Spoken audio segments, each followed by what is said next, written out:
Hello दोस्त, मैं फहीम अख्तर एक बार फिर से एक नया वीडियो अपडेट लेकर के आया हूँ। जीएसटी काउंसिल की 39वां जीएसटी काउंसिल की मीटिंग थी 14 तारीख को, 14 मार्च को। इसके लिए नया अपडेट आया है। इसमें टैक्स की शिक्षा में आप सभी का स्वागत है। चलिए हम देखते हैं।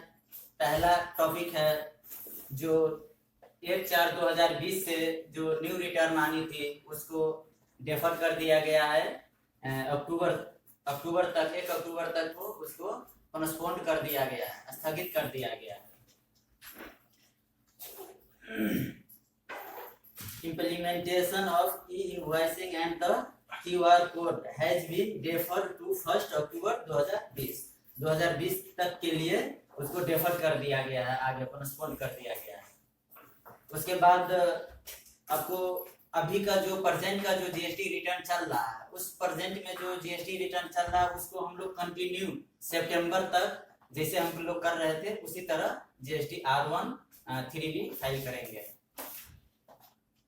उसके बाद में एक बहुत बड़ा चेंजेस आया है, जो जीएसटी रेट में चेंजेस आया है।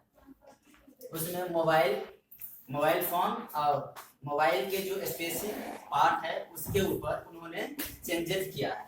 उन्होंने 12% से बढ़ा करके 18% कर दिया गया है। इस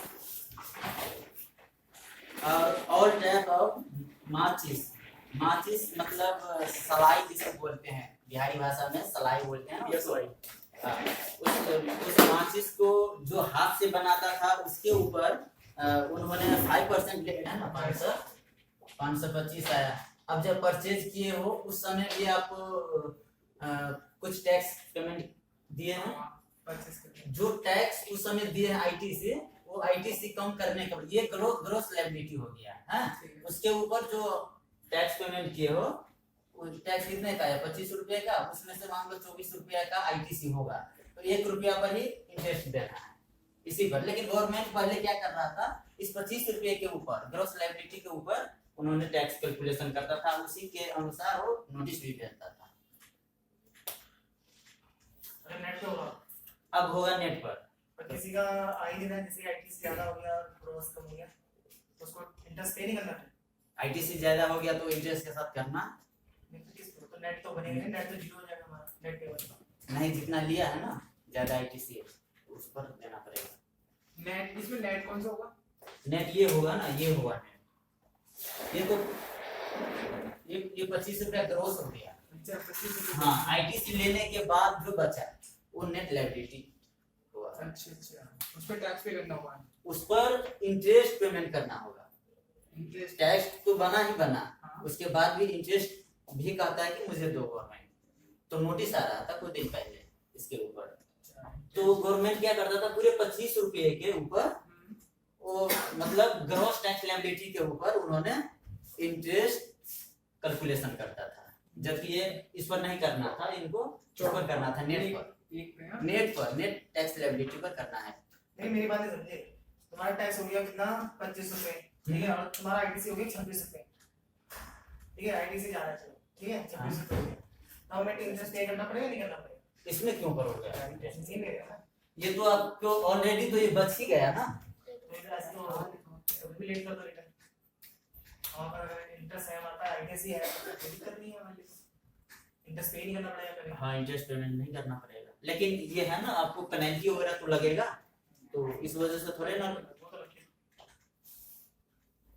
अब बहुत बड़ा अपडेट आया जीएसटी और R9 और 9C को लेकर के। उन्होंने अभी जीएसटी R9 और 9C का डेट 31 मार्च लास्ट डेट था। अभी जो चल रहा है 31 मार्च लास्ट डेट, अब उसको बढ़ा करके उन्होंने कर दिया है 30 जून कर दिया है। R9 को लेकर नहीं, एनुअल रिटर्न जीएसटी R9 और 9C को उन्होंने बढ़ा दिया है, 30 जून कर दिया है। 30 जून बढ़ा दिया है उन्होंने।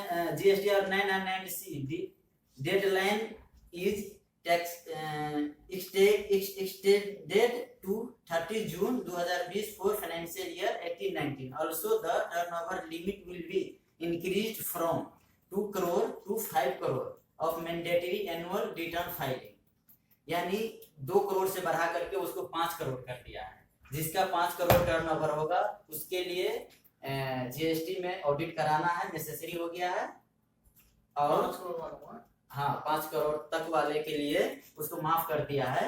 5 करोड़ से अधिक होगा तो उस 5+1 भी हो जाता है तो उसके लिए 5 से प्लस होगा तो उसके लिए एनुअल रिटर्न एकदम जरूरी है। जीएसटी प्लस ऑडिट पे।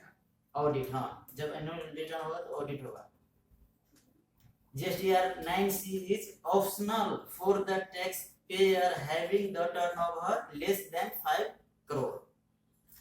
5 करोड़ से कम है तो GSTR 9C को उन्होंने ऑप्शनल दे दिया है कि चाहो तो तुम फाइल कर सकते हो, चाहो तो नहीं कर सकते हो।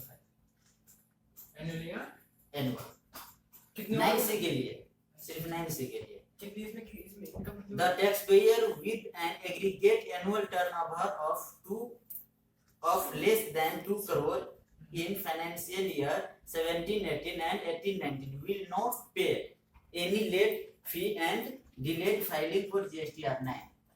अभी क्या होता है, जो लोग GSTR 9 अब 9 से जो फाइल नहीं किया था 2017 और 18 का, तो उसके लिए अब फाइल कर सकते थे लेकिन लेट फी लगाता था गवर्नमेंट। अब उन्होंने कह दिया है कि हम लेट फी नहीं लगाएंगे, 2 करोड़ से कम होगा तो हम लेट फी नहीं लगाएंगे, तुम फाइल कर सकते हो। हाँ 9 और 9 से दोनों,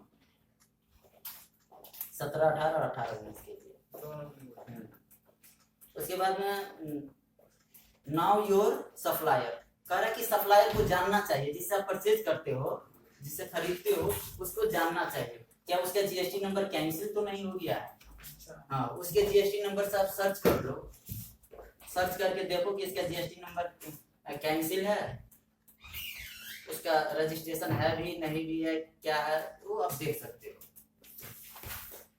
उसके बाद में छठा पॉइंट है waiver of extension of due date.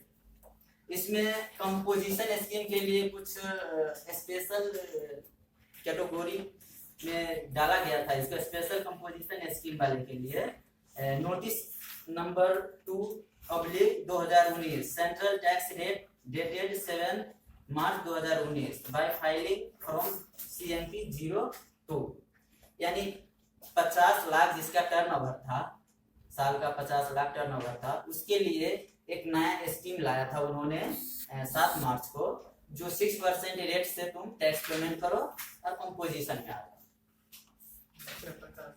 हाँ तो उसके लिए उन्होंने जो नहीं किया एडॉप्ट, उसको कह रहा है कि भाई तुम GST R1 फाइल कर लो, 18-19-20 will be waived of certain tax payer.